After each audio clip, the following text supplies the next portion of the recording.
You're listening to the NVUS Alien Podcast with your host, Heather Woodward, an award-winning psychic, supernatural author, and lover of all things true crime. On this show, we're going to deep dive into topics that don't usually see the light of day. The spooky, the weird, the macabre, the paranormal, and of course, aliens.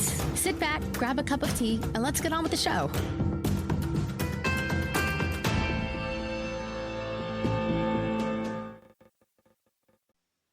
Hey everybody, welcome to the NVUS Alien Podcast. This is part 2 of me doing a deep dive through the dead scientists.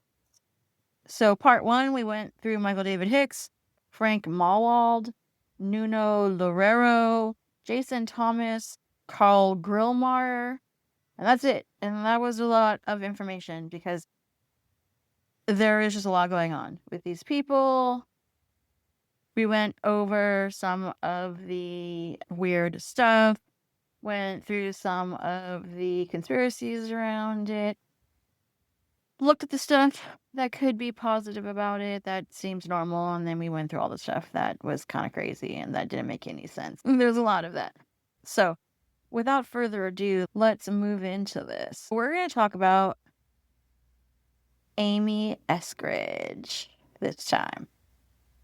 She seems to be the most polarizing and has the most information around her because she did a lot of videos. Usually when I'm looking up the scientists, she's the name that comes up. With Amy, we're going to go through her obituary first. Usually the obituaries are the, air quotes, official story. Amy Catherine Eskridge went to her eternal rest in the Lord on Saturday, June 11th, 2022. She was only 34 years old. This is a quote. She had a genius for science and questioned the conventional wisdom on everything from the universe to the non-particles of the atom. She was the chairwoman and president of the Institute for Exotic Science in Huntsville, Alabama. I guess she co-founded it. Apparently, Huntsville, Alabama is called the Rocket City. We're going to look into that a little bit more because that's interesting that she lived in the Rocket City. But usually when there's rockets, there are cancer clusters and all kinds of water issues and contamination and just a bunch of bullshit government litigation that usually says, sure, I'll clean it up, and then they never do. They just put it somewhere else, or they, I don't know, throw it in plastic drums and then bury it in the beach and then say, oh, it's somebody else's problem. Amy had a double major in chemistry and biology. She had a master of electrical engineering, chemistry, physics, genetic engineering, and nanotechnology. She's got some brothers, some grandparents, some parents. This is another quote. Amy lived a life full of passion and wonder for the cosmos, and she was deeply loved by all who knew her. The way they talk about her makes me think that she might have been outspoken. You know, when people say they have passion for something or they live life to the fullest, it usually means that they push the boundaries of things. So I'm interested to see what that's about. According to Newsweek, she died of a self-inflicted gunshot wound. She shot herself in the head. Then it says, and this is another quote, according to the Daily Mail, Eskridge had been investigating and attempting to develop anti-gravity technology, a method of manipulating or offsetting the effects of gravity. Now I'm looking at an article from International Business Times. According to this article, she was pushing the boundaries of aerospace technology through the Institute of Exotic Science. She was exploring exotics, in quotes, concepts beyond conventional rocketry. Her work was largely theoretical, and it focused on gravity modification and high-frequency gravitational waves. And it was to transform propulsion, and to move beyond fuel-based system. Energy. This has to go back with energy, using energy for fuel. Interesting. So we have a connection here. She was very much into this gravity propulsion thing, and she was very much into this high frequency gravity wave thing. She really believed that her work was being looked at. She thought she was being monitored. I'm not surprised by that. According to this article, she was getting death threats every day because of the work that she was doing. It says that she believed her work was being monitored by outside entities. On Reddit, there are these texts by her co-founder friend Samuel Reed. These texts are on Signal, and Reed is the CEO of Geometric Energy Company, or GEC, most known for the Doge 1 mission that was endorsed by Elon Musk. Wonderful. I have so many thoughts about that, but that's okay. We're not talking about that right now.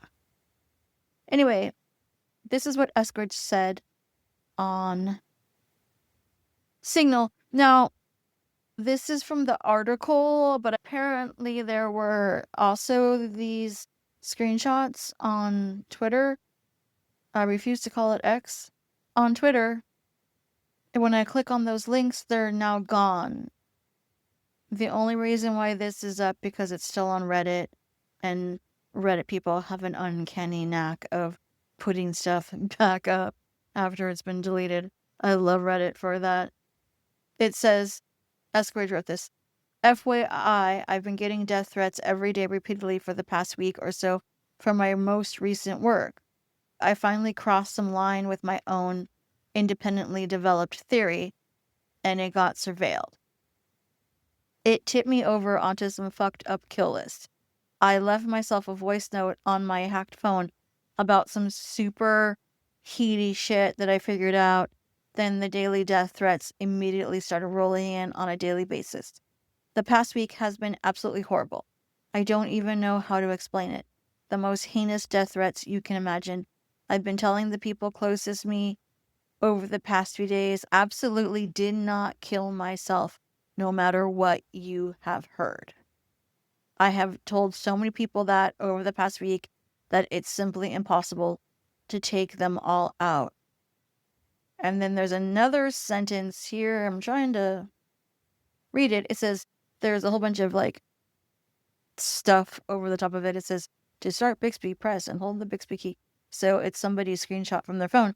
But anyways, it was just everything that Bob Lazar said in a technical sense in the Corbell, probably documentary or show.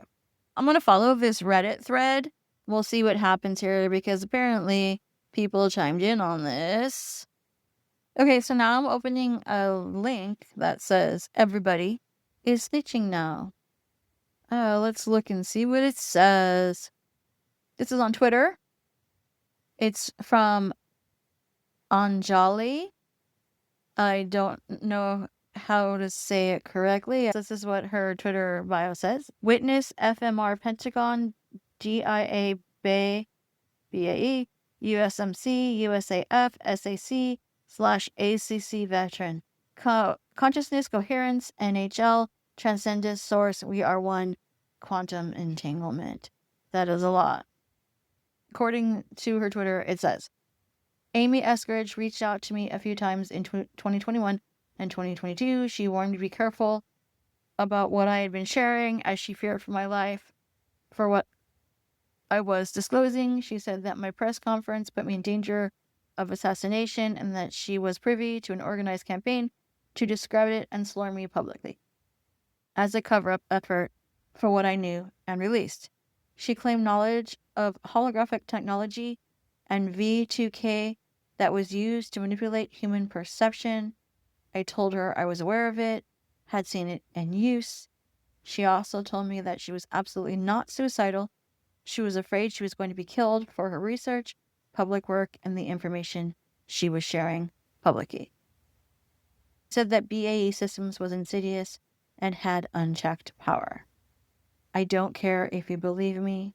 It's all true. I don't know who Anjali is. Let's see what her background is. And can she be trusted? I do not know. Apparently, Anjali, she's a retired U.S. intelligence officer. She has given public disclosures in Washington, D.C. She's done press conferences. She's had alien contact with extraterrestrial beings. She was on a show on Gaia called Cosmic Disclosure. She hangs out with Richard Doty.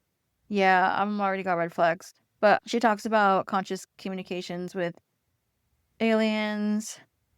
And she's really into helping humanity to elevate collective consciousness. Whenever I hear the words collective consciousness or mission to help humanity, to me that just screams bullshit. That's just my opinion. That doesn't mean it's true. But Richard Doty is controversial at best. That dude has changed stances so many times. He said he was a Mirage Man, then he's not a Mirage Man, then he is one. Then he's, oh, wait, no, I'm not any of those things. I just said all those things. I was one of those, but now I'm not. You should trust me, wink. So I don't believe anything he says. You can go down the Richard Doty rabbit hole yourself. I am not going to go through all of that, but I've read so much on that guy and I've seen so many things on him. Anytime I see his name next to anybody else's, I'm like, I can't trust you. The fact that they're both military too, like they're both retired military, it's the same reason why I don't trust Elizondo. Nope. Also, she does restorative yoga. Cool. I'm glad you do yoga. I'm excited for you, but these are all red flags for me. When somebody says, I don't care if you believe me, to me, that's a red flag. That means, look, I know I sound like it's bullshit because it's probably bullshit. The end. I'm going through this Reddit and it's just a bunch of people talking. There's nothing else. So let's get back to this news article and kind of see what's going on with it. According to this article, she also consulted someone named Bill and the retired general I've been working with. They both agree that the threats are not coming from any government, she wrote. Instead, she suspected a corporate motive, suggesting the threats were likely from a private entity. Apparently, there is a video out there where Eskridge is talking about her stalker. She describes him as Eastern European in his 50s or 60s, driving a Lexus. I'm going to play the clip. It's 4 minutes and 32 seconds, but she talks about this whole situation. I found out that I was being physically surveilled by the following method. My ex-boyfriend and I realized that people had been breaking into our apartment while we were gone together in the same vehicle. And I'm in the apartment, I'm about to go to work, and I'm like, why don't you take out the trash and scope out the parking lot and make sure it's okay before I go to work? So he goes out there and he's like, there's this weird fucking Lexus. It's like a silver Lexus. This is a shitty apartment. Why is there really nice Lexus in the parking lot? And it has tinted windows that are not street legal. Just totally dark, totally black tinted windows that are not possibly street legal. And so he comes back in and we're standing in our bedroom window looking at the Lexus and talking about it.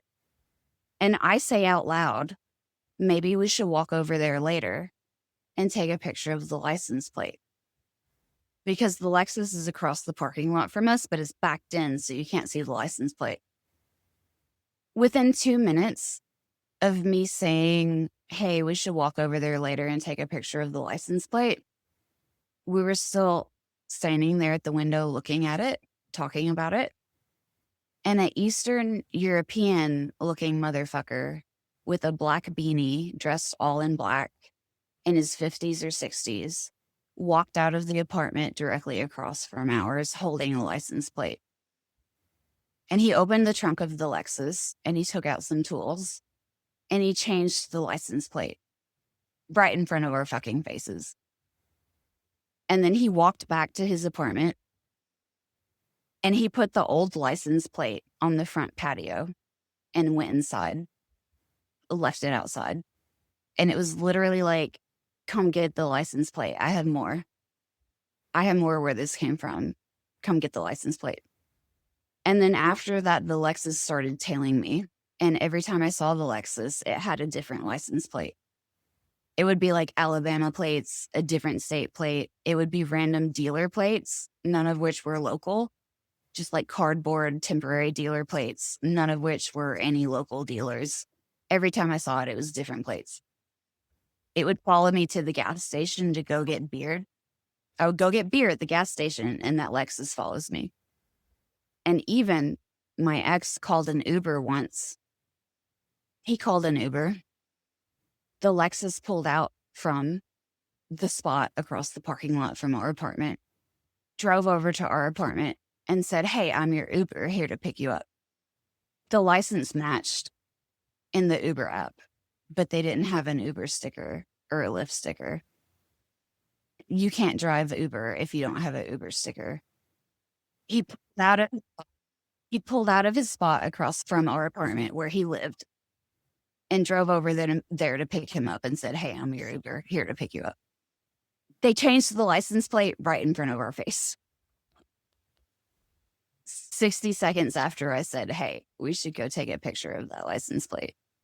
And they leave it on the patio, like, "Take it. We have more. Just take it." I'm scared. I'm tired. I'm real tired. I need to disclose soon, man. I need to publish soon because it's escalating. It's getting more and more aggressive over the past, this has been going on for, 4 or 5 years. And over the past 12 months, it's been like escalating, more aggressive, more invasive, digging through my underwear drawer and sexual threats over the past 3 to 6 months. And now I'm like, fuck, I have to publish. Fuck, I have to publish because it's only going to get worse until I publish. There's no way out of this. There's no way out of this fucked up situation until I publish. There is another video of Eskridge explaining about this direct energy weapon that was targeting her hands. This is according to Twitter. It's Right Angle News Network. Newly uncovered videos show anti-gravity propulsion researcher Amy Eskridge in a state of panic, claiming her hands are being targeted by a direct energy weapon just 1 month before she was found dead from a gunshot wound to her head. My hands have been burned to hell and back as I've been typing. Because you can beam me through there and through there. And you can get a 3D image of what I'm typing. Because this computer doesn't have a Wi-Fi card. You can't hack it. But you can maybe get a 3D image of me typing. We just did that. And did that. As an act of pure desperation. And guess what? I feel better immediately. I feel better immediately. My hair's still burned because there's damage. But it's like my body relaxed when we barricaded.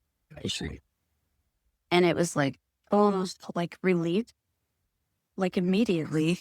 When she's pointing to things, she's pointing to some kind of silver material that she has put at each side of wherever she is typing. According to this article, she also spoke with Frank Milburn. He is a British paratrooper. She shared images of her burnt hands. You can see it in the video. They do look red, but it could be from anything. That's the thing. This stuff is so hard to nail down because, like, it could be sunburn. And I'm not trying to be a skeptical person because, dude, I believe in some of the crazy shit, but at the same time, I'm not sure. You know what I mean? I watched a lot of X-Files, so it's totally could be a thing. On the other hand, it could be a sunburn. But anyway, so she sends a text to Frank Milburn on May 13th of 2022, and it says, "If you've seen a report that I killed myself, I most definitely did not." Apparently, Milburn spoke to her just hours before she died. And there was nothing unusual about her. And then she also complained that she was being harassed with the objective of, air quotes, derailing her work. Her father says that he does not believe there was anything suspicious about her death. And usually the loved ones of all of these scientists, whether their spouses or family members, are very like, yeah, it just happened. There's no suspicion. So I wonder about that. It's a little confusing to me. Are they being told to say that? Maybe. Do they know something that we don't? Maybe. But so far, not one of these scientists have spouses or loved ones that are like, hey, let's look at this. They're all like, nah, this sounds right. According to a 2020 podcast, it says that Eskridge positioned her work as part of a broader effort to publicly disclose anti-gravity technology. She warned about the risks of the secrecy, saying, this is air quotes, if you stick your neck out in private, they will bury you. They will burn down your house while you're sleeping in your bed, and it won't even make the news. That's interesting considering how she died. How all of these people died, really. I'm still confused about how you get shot once in the chest and you fall over and you die. That sounds like an assassination attempt to me. Or how somebody comes up to your house and riddles you with bullets and then leaves. And there's not really any reason for it, except that he went on a rampage at his own school where he studied, but then decided to do the side quest and kill somebody else. So Frank Milburn, he's been very outspoken about her death. I guess he was questioning why she was cremated so quickly. Milburn also says that Eskridge and her colleagues, not just her, were subject to, this is air quotes, sustained campaign of harassment and intimidation because of their research. He talks about this directed energy weapon, the one that burned her hand. It's some kind of device that it emits some kind of focused energy where it can burn you or give you physical harm. In a message to her colleague, Eskridge says that the weapon that she believed caused her injuries was, air quotes, an RFK band emitter run by 5 car batteries inside an SUV. There's a congressman named Eric Burleson, and he said, quote, there is significant, all in caps, evidence Amy Eskridge was targeted by a directed energy weapon, the result of a directed energy type weapon using microwave energy. Milburn also said that Eskridge claimed that she was being followed, drugged, and targeted by a coordinated group in public places. She said that allegedly strangers approached her with detailed knowledge of her life and also asked her a lot about her research. She also said that she received a lot of anonymous messages, air quotes, a shitload of anonymous messages offering advice on how to kill myself, phrased as these crazy, creepy rhymes. So Eskridge's family doesn't believe any of this stuff. They don't think her death was suspicious. They said in a CNN interview that she was, air quotes, marvelously intelligent person who suffered from chronic pain. Her father is quoted as saying, air quotes, scientists die also just like other people. They also said, don't look too much into her death. There's nothing to see here. Ben Hansen chimed in about the scientists, and he did speak directly about the direct energy weapons. Here's a clip of what he had to say. So the second theory I'm going to throw out here is even maybe stranger, and I have nothing to support that. So people can, right now not criticize me for this. Nothing to support this, but we do have information this past year where the government has acknowledged the Havana Syndrome. It wasn't Casillas, but one of the others, I think, had said, and she believed that she was being targeted by energy-directed weapons, right? And so you're like, wow, it sounds like a lot of paranoia there. But the same whistleblowers and witnesses who are experiencing Havana Syndrome, and they're getting these severe headaches, and, paralyzing pain when they were serving in embassies in Cuba and other embassies. And they finally recognized this is a weapon that, if you're following the story, that Homeland Security actually purchased one from the black market, something similar, a small device, it seems like, that maybe Russia had made. And if that is possible, is it possible that foreign adversaries are targeting U.S. military or contractors and employees for some other new sort of a weapon of some sort? And maybe it's not a weapon that necessarily causes pain, but again, this is far-fetched, but it's not too crazy that the government has explored in what's called voice-to-skull technologies. They have actually been able to direct energy at somebody and implant voices or things. Now, if you look at the conspiracy theorists, they think, well, that's how these assassinations are happening, right? They're brainwashing people to go kill public figures, and they're beaming voices into them. Well, that's a grand claim to make, but what if they were just trying to kind of test people, maybe put them into depression, or maybe make them paranoid, because this is so out of character for so many of these people. I think either there was an influence from the outside, and I'm not saying that it's energy directed anything, but foreign adversary influence of some sort.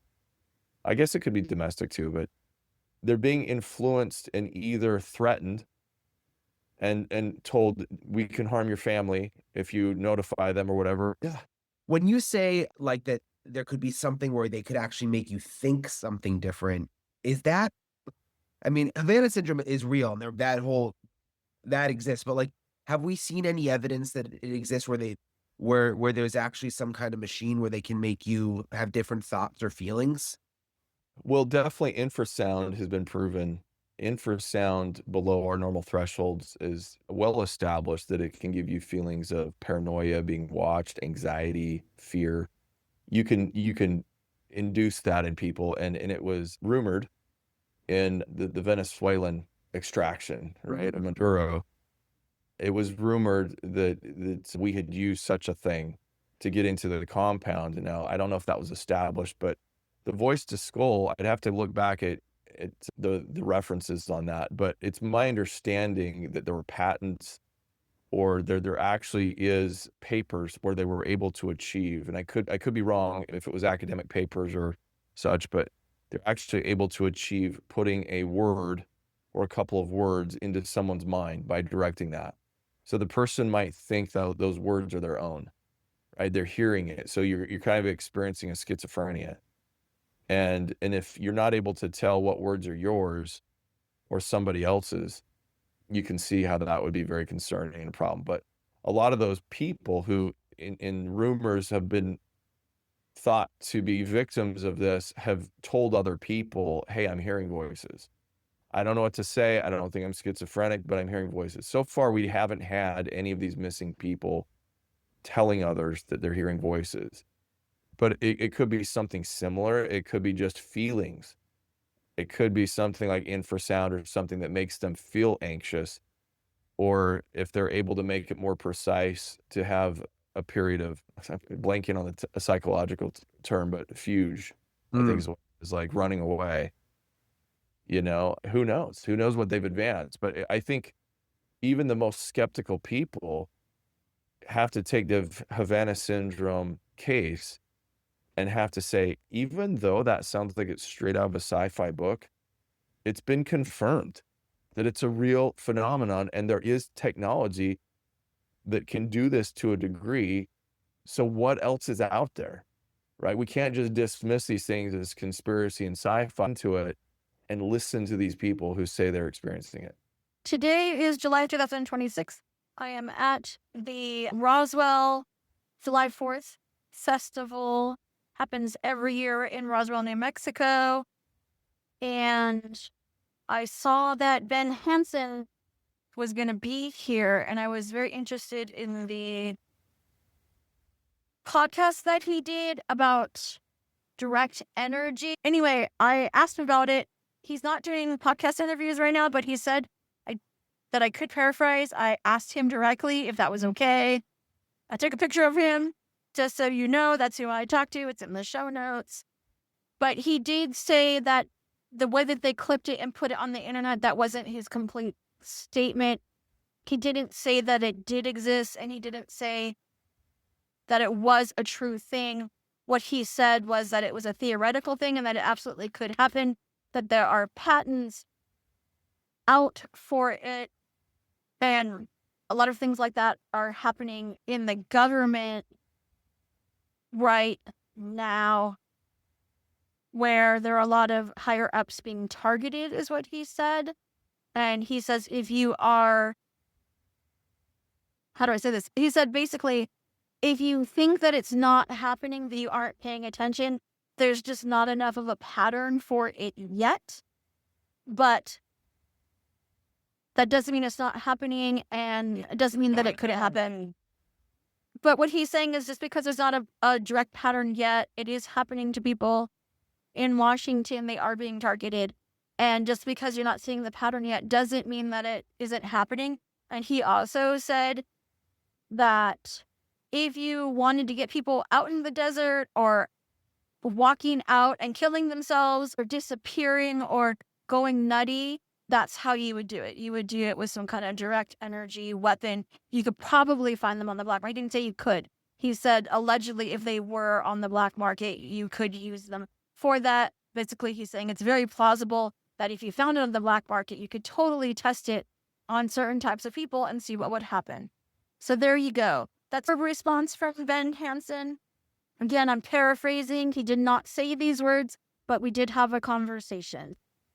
I have heard of Havana Syndrome, but I'm not really sure what it is.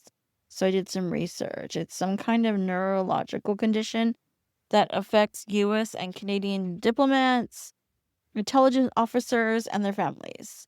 There's all kinds of weird symptoms around it. It's also called anomalous health incidents, or AHIs.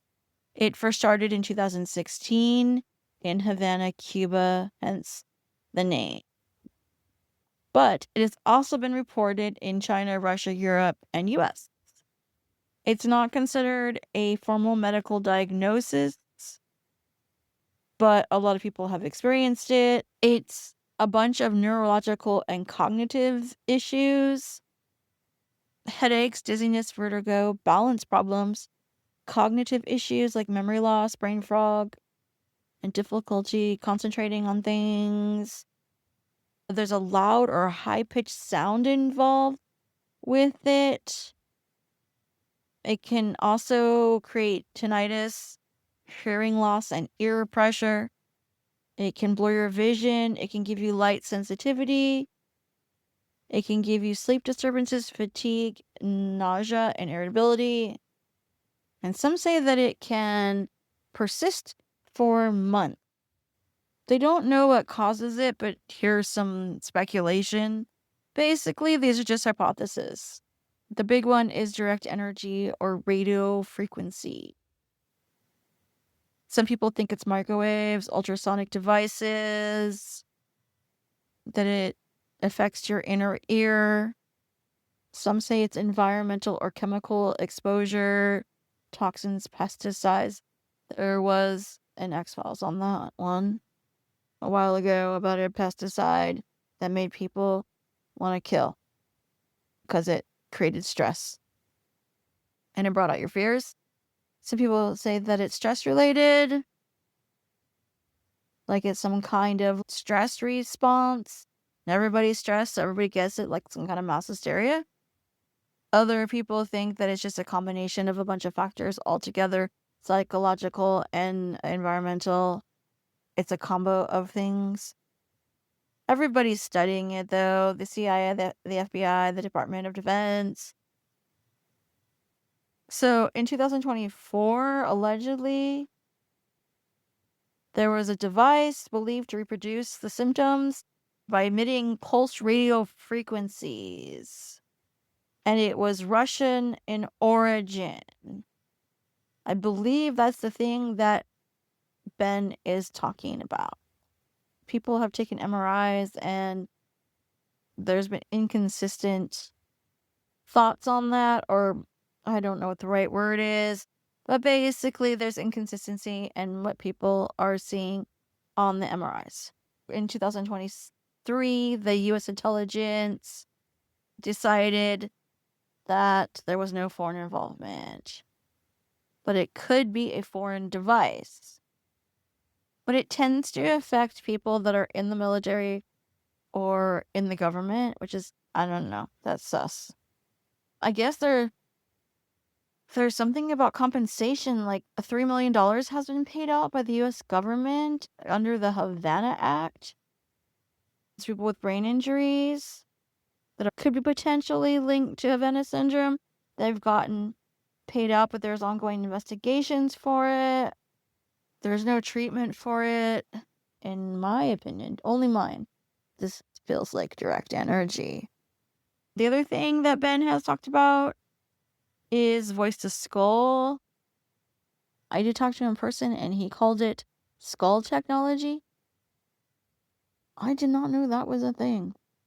Voice to skull, or it's also called V2K, is a method that uses direct microwave signals to create voices in your head. Basically, I guess it's also called the Frey effect. In the 1960s, it was developed by Alan Frey. He pulsed microwave energy into people's heads, and it causes heating of the tissue, and it creates pressure in the cochlea, that's the part of your ear. It shows up as a buzzing sound or a tone or a click. With Frey, he never got it to be like actual voices in your head. It was mostly just pulses, signals, clicks, buzz, those sorts of things. You know what's interesting? And I don't know how much I want to talk about this, but when I was in Roswell just recently for the July 4th festival that they do every year, it happened to me and it happened to others around me. There was a weird clicky buzzing noise that we heard. It happened to me, it happened to my mom, and it also happened to Sean, who was with us. Sean, who is a part of NVUS Alien Productions. We were there doing some filming. We heard the clicking noise right afterwards. I got kind of dizzy and like off center, and I'm like, what the heck is that? And we started hearing like clicking noises. And I thought I was going crazy. And then my mom said that she heard the buzzing noise and then heard the clicking noises. And then Sean said that he heard it too at one point. And I'm like, yeah, I don't know what that is. Anyway, it's just really interesting that I'm talking about this. And I had something like that happen. Roswell has some crazy history. Who knows if they're still doing things there? According to the locals, the government has left Roswell. But there's still an Air Force base like really close by. And there is government, how do I say this? Like a government presence there. You can feel it, you can see it. If you really know where to look, you can experience it. Back to voice to skull technology. So in the medical field, they have tried to use or thought about using a voice to skull to bypass damaged parts of the ear to help people with speech disorders or to help with hearing. The military, of course, allegedly has explored it for covert communication, it says, crowd control, delivering commands without detection. And then I guess there is a project called Med USA where they tried to use microwaves to deter crowds. It's some kind of auditory effect. Oh my goodness. I don't know. It's psychological manipulation at this point. It's around. There are patents for it for sure. Of course, some of these articles that I'm reading says, oh, this is all speculative, by the way. But then I'm reading a Substack right now, and it's all, here are the patent numbers for the voice to skull technology. Let me just read this verbatim. In 1974, the U.S. Army patented a technology capable of transmitting voices directly into the human skull, known as the microwave auditory effect, or voice to skull. This technology can make sounds audible inside a person's head without the use of speakers or headphones. Decades later, this raises an unsettling question. If it existed in the 1970s, what might modern versions be capable of today? Yeah, I would like to know that. But anyway, there's patent numbers here. 1976, apparatus and method for remotely monitoring and altering brain waves. And there is links to the actual patent, so you can look it up. I'm going to put this in the show notes for you if you want to do some deep diving here. Its potential use was cited for medical and research purposes. That's not what they were using it for. It's all very interesting.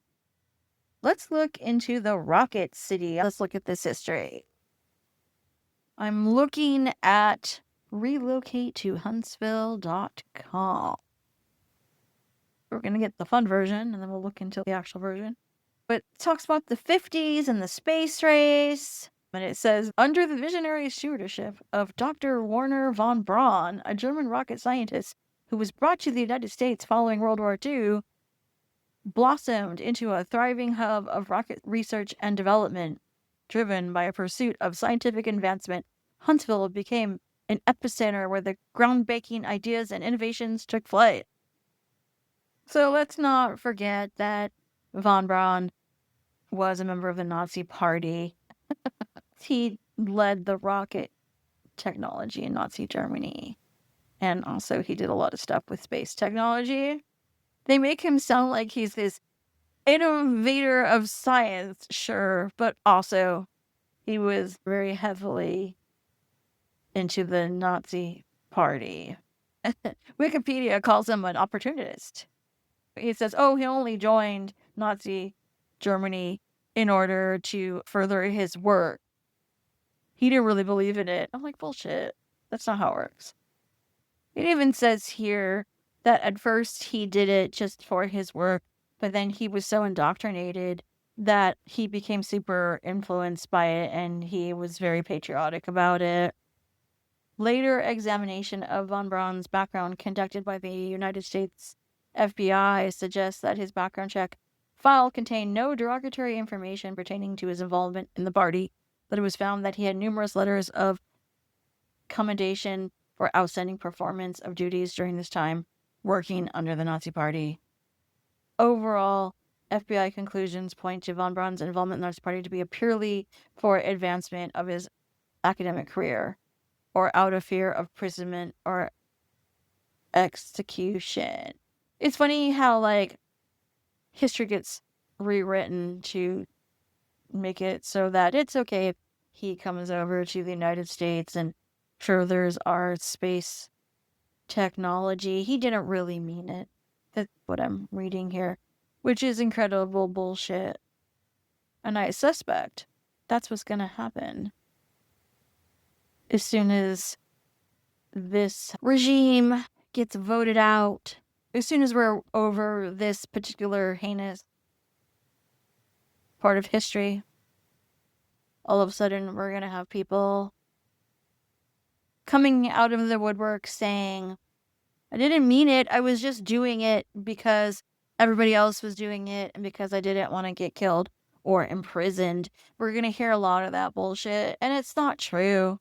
We already have some people leaving because they are feeling the winds of change. We have Ashley St. Clair talking up a storm. It's very interesting how she's pulling out now. I think we're going to see a lot of that happening here in the next 6 months because we're getting closer to midterms and things are going to shift. And then after that, we'll see where we land.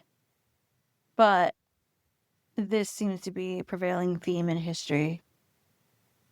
And it's funny that the United States is all like, oh, you're a part of the Nazi Party, but you can help us with science. So we'll just overlook it, rewrite it, and move along. We have the Redstone Arsenal in Huntsville.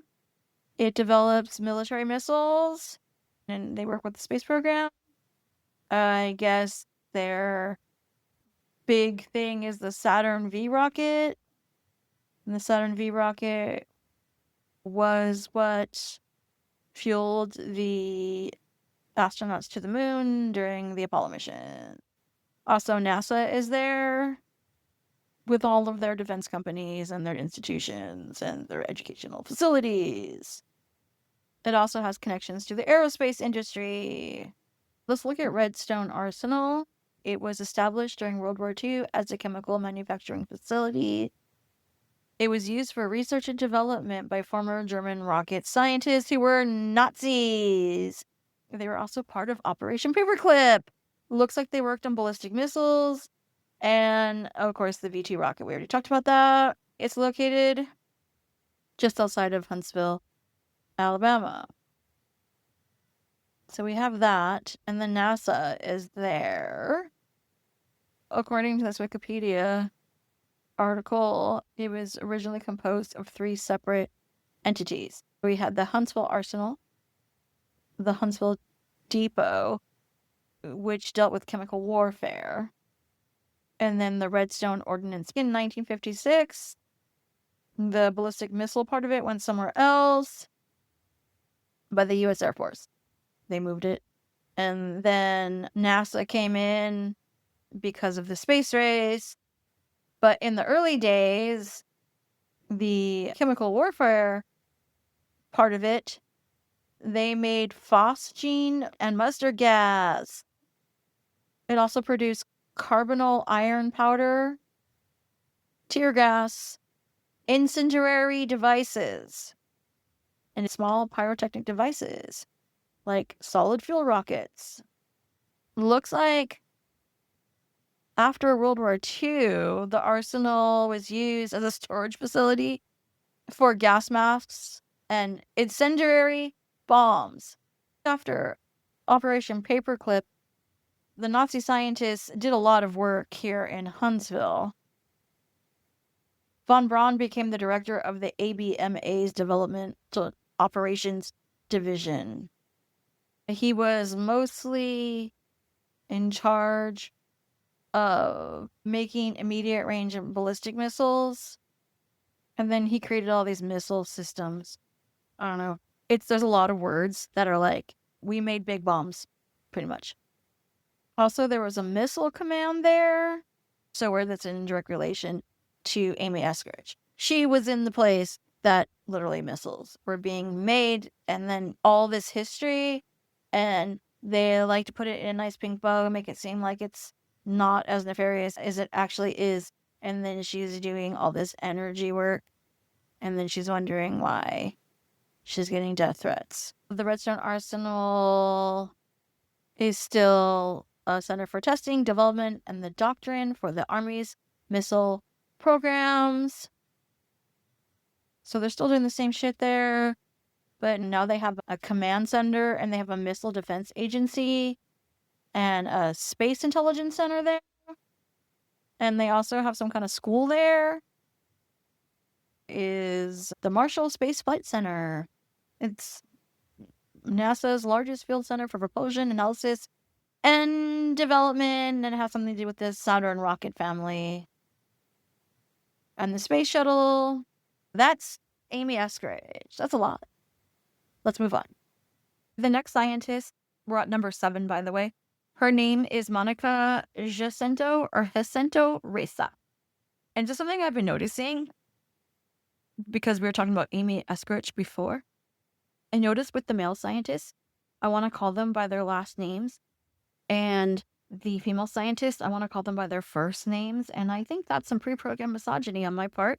So I'm going to try to reprogram myself, because they're all peers here and nobody is better than the other.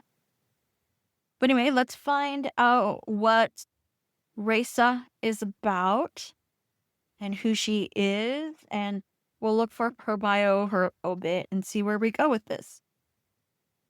Reza has a Wikipedia page. She was a metallurgist and materials engineer. Wow. She co-invented Mandalloy, a nickel-based superalloy. And it's used in rocket engines. Oh, and she worked for Rocketdyne. Of course she did. Of course she did. It looks like she disappeared on June 22nd, 2025. Wow, I'm filming this on June 13th, so that was almost a year ago. She disappeared while hiking in the Angeles National Forest. She went to UCLA, which is the University of California, Los Angeles, and she earned a Master's of Science in Materials Engineering in 1997. It looks like that's the year my son was born. Let's see what else her Wikipedia said. I wonder if she worked at the Rocketdyne in Simi Valley or if she worked at another Rocketdyne. I used to live in Santa Susana Knolls, which is about 20-30 minutes away from Canoga Park. Not that far. When I saw that Monica Reza was part of Rocketdyne, I needed to look up where. And so I'm doing some research here.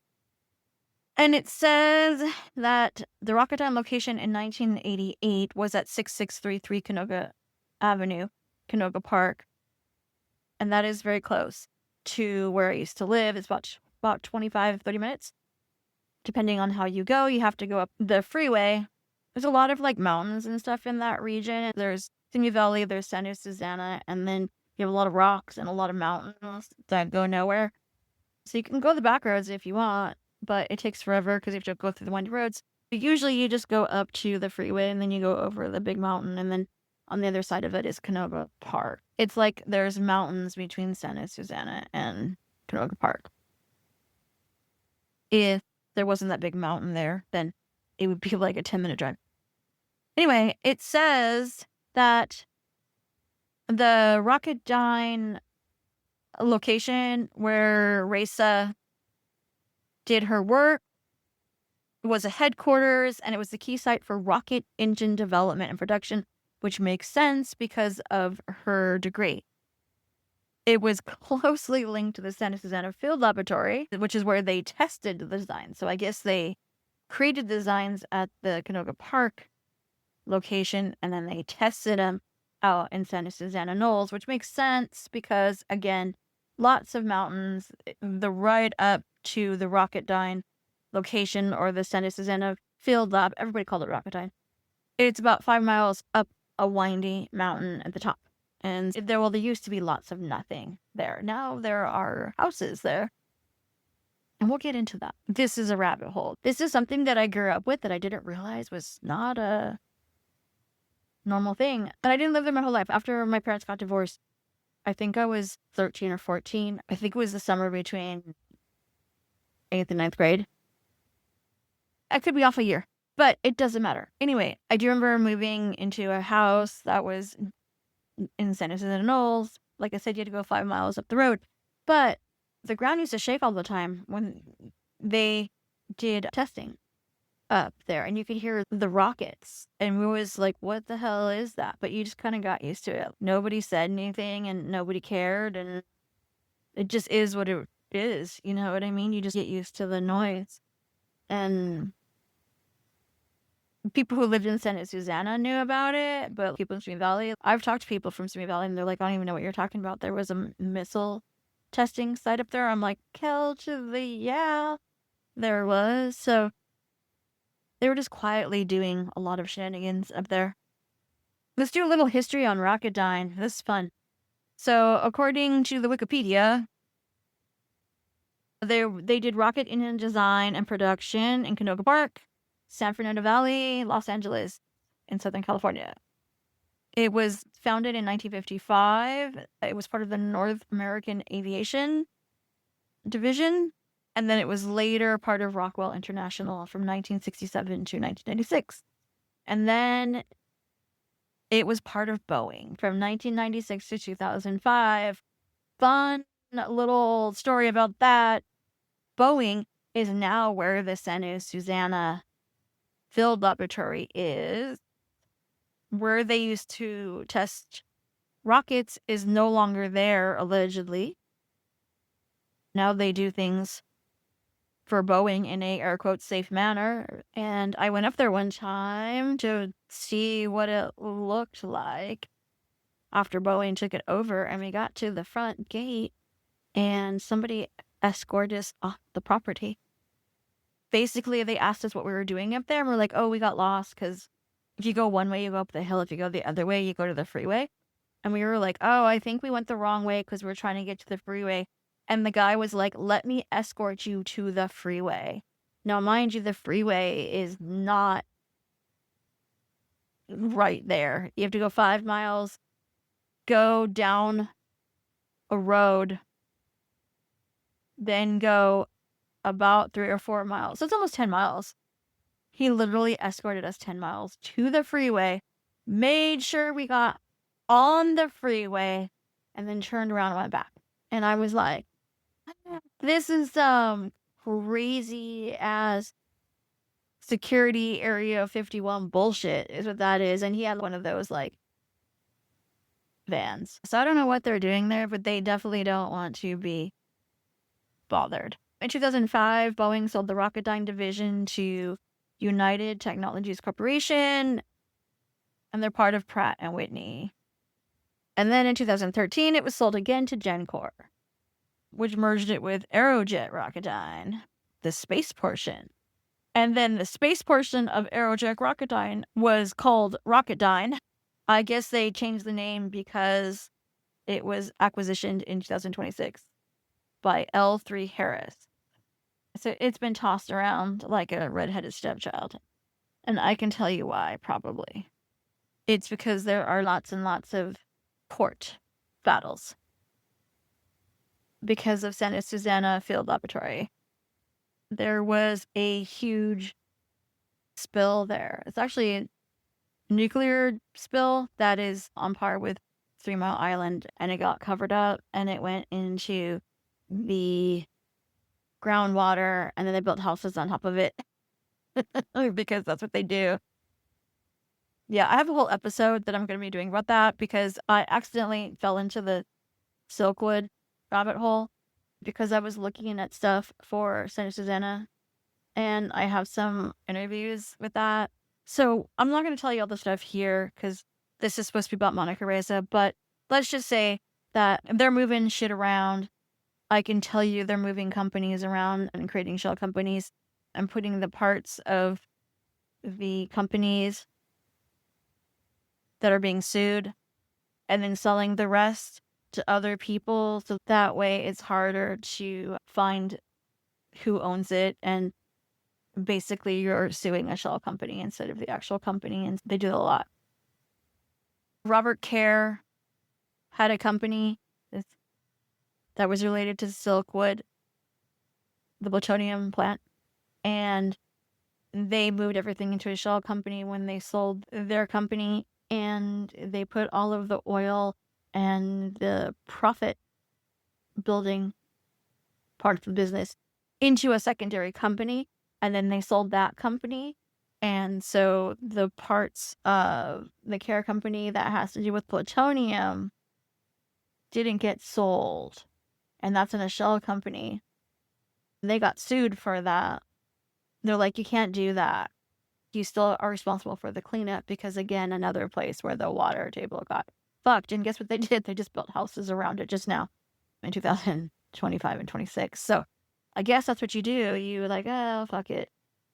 We'll just build houses around here and make it look better than what it is. Yeah. I can see why it keeps getting sold. It's getting sold so that it's getting farther away from the shell companies and the parts that are actually damaged. But anyway, let's move forward. Here's some history of Rocketdyne. I'm just going to give you the cliff notes because there's a lot of it. But basically, after World War II, the North American Aviation Department was commissioned to study the German V-2 missiles because they wanted to make their own. They were looking for better engines, and they had this Navajo missile project from 1946 to 1958. They started using the Santa Susana Field Laboratory to test these rocket engines because it was farther away from major populated areas, unless you count Simi Valley. And the Santa Susana knows people. Like, basically, they're like, we don't care about those people. I guess they had some projects that didn't work, and then they did work. They were still using the field laboratory in Santa Susana to do more testing, and then some of their projects worked and some of them don't. But they decided that they needed like a headquarters because they couldn't do everything at the test site. So then they built the Canoga Park headquarters. So it looks like Rocketdyne and NASA work hand in hand. Looks like they downsized in 1980 and moving into the 1990s. I'm 52 right now, so I think it was 1988 or 19. When I lived there, that's when I started living there, and I can tell you they were still testing. They weren't testing as much, but they were still testing, and they do it at night. They did a lot of stuff at night. Looks like they have other stuff happening in Texas and Missouri, of all places. And, of course, there's a test site in Nevada. Reno, Nevada, to be exact.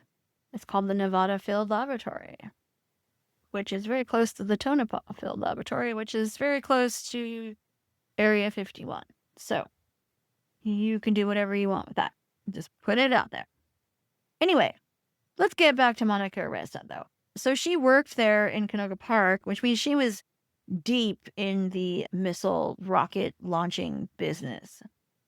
Looks like her specialty was trying to fix the problem of oxygen-rich staged combustion cycle engines. That's where she developed the Mandalay, and she developed it with Dallas Hardwick. She was an Australian metallurgist, and she was the first woman to earn a doctorate in metallurgy from the University of South Wales. According to Wikipedia, quote, "The material does not require protective coatings and maintains structural strength of extreme operating conditions, allowing rocket engine components to be lighter and more reliable." Reza collaborated with the Air Force Research Laboratory. It was funded by NASA. And then she went on to do other things with NASA. She also worked with the Aerojet Rocketdyne because the alloy that she created was used in the AR engine and the hydrocarbon boost technology demonstrator. I don't know what those are, but they sound fancy. In 2003, it looks like she was awarded some patents. She invented a burn-resistant and high tensile strength metal alloy. Oh my god, this woman is amazing. She is crazy smart. And then in 2004, she received the inaugural Luminary Award from the Hispanic Engineer National Achievement Awards Corporation. I guess in 2016, Aerojet Rocketdyne announced a milestone in rocket propulsion, and she was cited as one of the people to further the advancement. So we have her patents here. She has a patent for burn-resistant and high tensile strength metal alloys. In 2003, there's a patent number for that. Burn-resistant high tensile strength metal alloys. Looks like that was 10/21/2004. There's a patent for that. And then burn-resistant and high tensile strength metal alloys, 10/21/2010. But she's like basically changing rockets, like the design of rocket.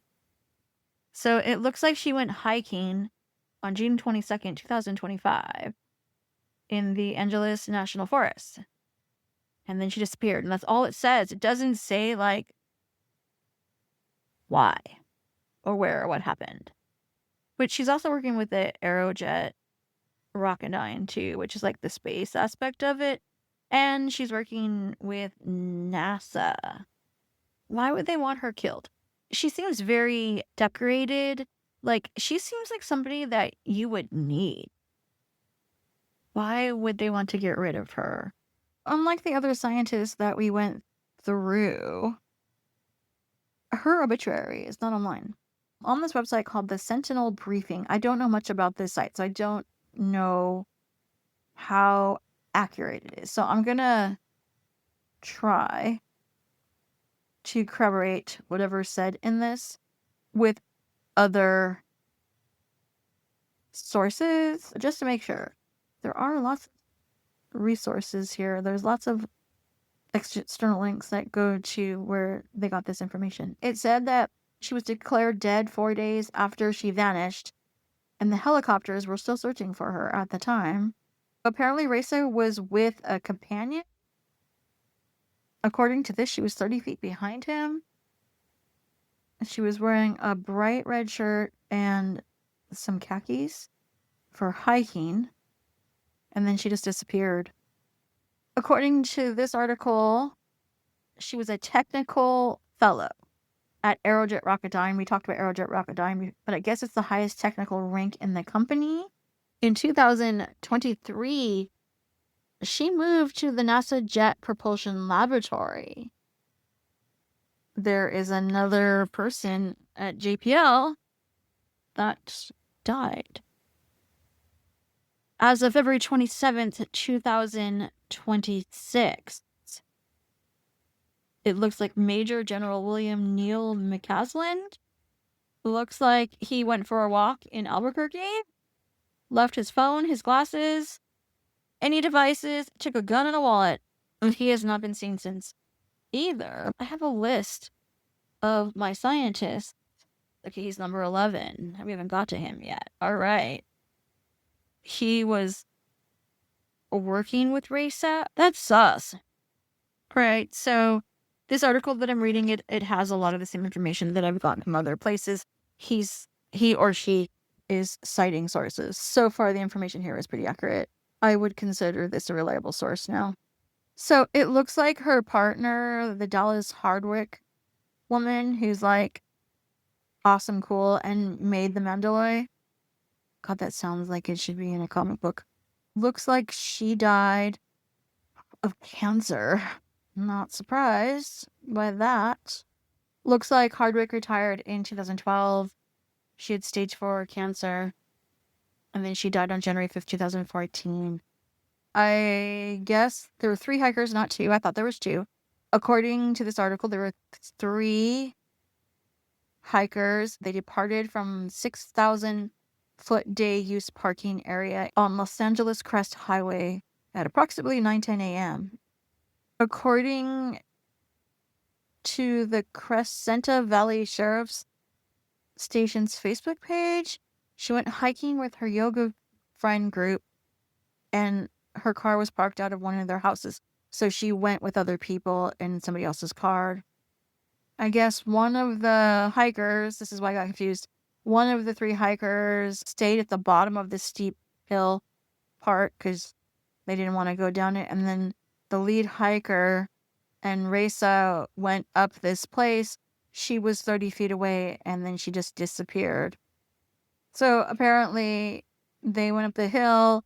He was 30 feet away. He turned the corner, realized that she wasn't there, turned around to find out what happened, and she disappeared. So it looks like the search and rescue was led by Montrose, and then they had other units from Altadena, Antelope Valley, Malibu, San Dimas, Sierra Madre, San Diego, Ventura County, Orange County, San Bernardino County, Riverside. So everybody got together on this one. There were helicopters, a FLIR. They found a bear. It picked up other researchers, it says. But she was not anywhere to be found. Okay, this is interesting, and I'm going to read this verbatim because I'm like, what's going on? They ran an algorithmic pixel matching program through the aerial photography, calibrated specifically to the red of her hiking shirt. It flagged hits, ground team hike to each one. They were Mylar balloons every time. They were canine dogs, apparently. They did airships or drones, forensic for technology, but found nothing. Looks like June 23rd, a beanie belonging to Reza was found in a ravine. Scent dogs tracked her trail, and that's how they found the beanie. Apparently, Reza's scent stopped at the beanie, and they couldn't find it anywhere else. They think the beanie got there because of an animal.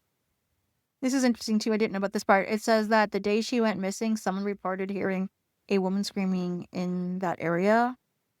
I guess a lip balm was found later near the beanie. Jet Rocketdyne never issued any public statement about her disappearance.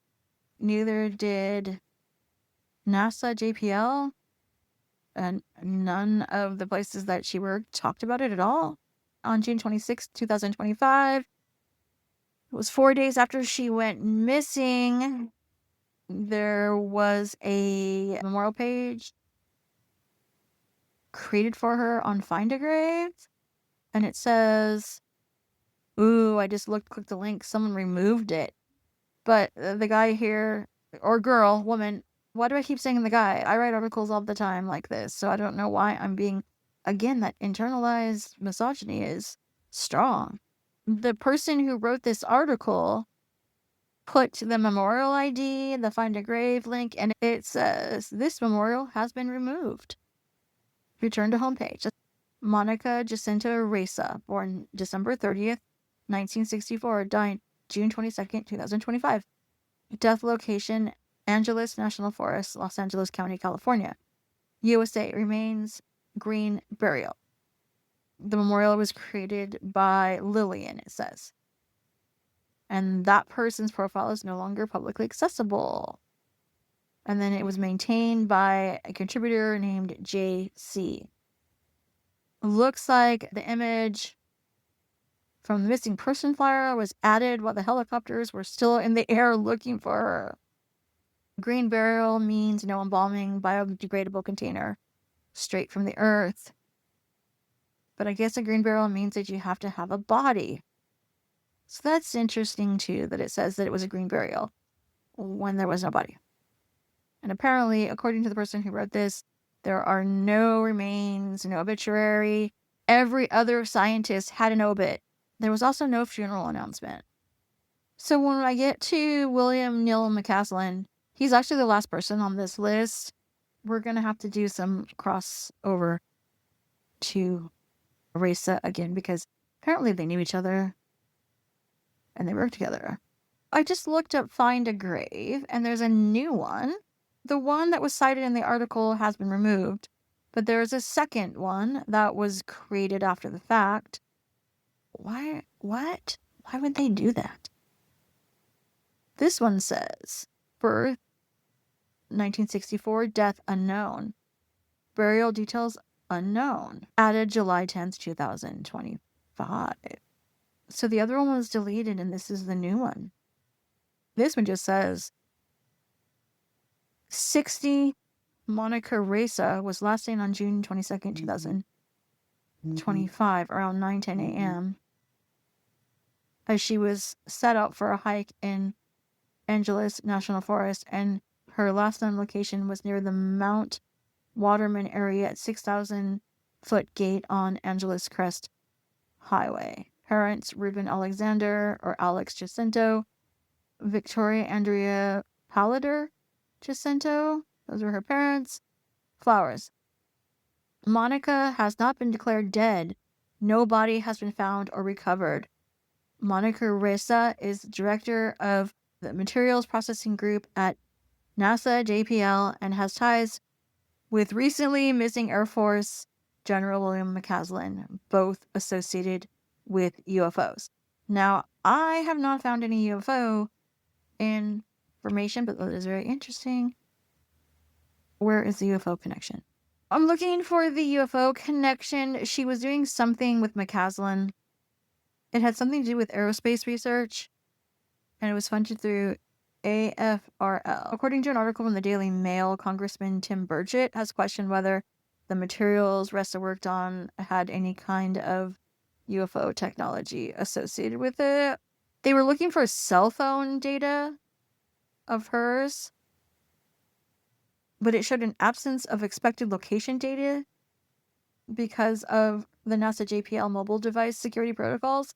It's called a telemetric void, so they don't have anything from her phone. But the JPL thing, that's a lot of people dying from JPL. And they're all in this industry that has to do with nuclear power, has to do with missiles, has to do with space, has to do with alloys, has to do with energy. They're all doing the same thing. I wouldn't be surprised if there was a lot of crossover. Not that they all knew each other, but they're all in the same space. You know what I mean? This one is really weird. And she has the Rocketdyne connection. And Rocketdyne is shady, you all. They're shady. They literally covered up a nuclear spill. And people were dying and getting sick. They did the missile testing, and there's all kinds of waste that happens with that. They were literally taking the barrels and then burying them out in the mountains. Yeah. And the waste was so bad that it got into the water, and then there is a camp up there for kids, and the water was so contaminated that kids that went to that camp started getting cancer. And there were like cancer clusters all in that area that nobody talks about. And they were supposed to clean up the water in that camp. Who knows if they did it or not? There are conservation and cleanup efforts in that area. That's why I was up there in the first place, because I was trying to figure out what was going on up there. And if you look at the paperwork, it's a bunch of bullshit. Sure, they cleaned up some of it, but they haven't really done what they said. Also, there are conversations about how they used to take the barrels and then people would shoot at them and the sludge would go into the ground and they didn't care because they were just going to bury them anyway. So they could not give two fucks about the people that lived in that area. There are people that lived on my street that got cancer, all kids or teenagers. They ruined that area. And of course, like I said, they built houses on top of all this land and didn't tell anybody, by the way, about what was up there and what they were doing. And like I said, the missile testing area of the San Susanna Field Lab is officially gone, but who knows what they're doing up there. Boeing is still up there.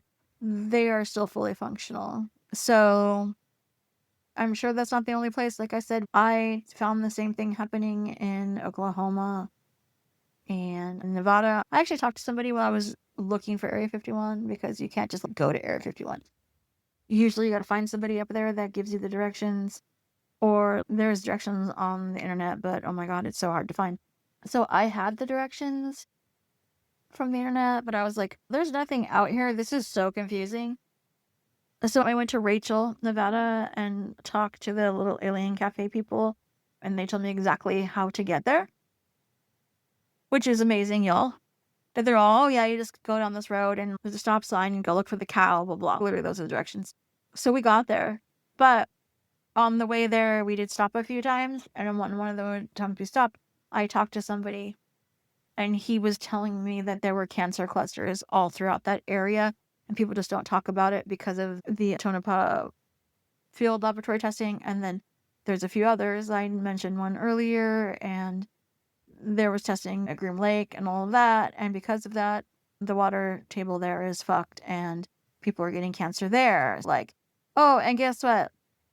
The winds that go from Tonopah actually go into the air pattern moves into the area where Skinwalker Ranch is. And I was like, that's interesting.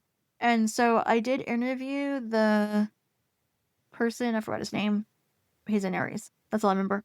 That owns Skinwalker Ranch right now. And I asked him about the patterns, and he says, I don't think there's any correlation between the nuclear fallout from Tonopah because of weather patterns. I have heard about that, but I don't think that's actually what's happening there. But yeah, it is an interesting weather pattern. Just because he said that doesn't mean that I'm going to totally believe him. Don't know what to think about this. She fucking made a super alloy.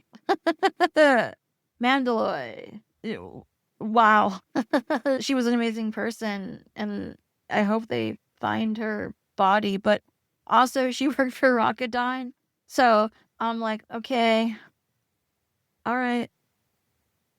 She had to have known what they were doing. We're going to stop here. With that, I will see you on the flip side. Thank you for listening to the NVUS Alien Podcast. For show notes, go to the website www.nvusalien.com. All of the reference materials and mentions in this episode are linked there. If you want more witchy, paranormal, and fringe content, please subscribe to my Substack. Just search Heather Ashera, that's Heather Ashera, or check the link in the show notes. And as always, see you on the flip side.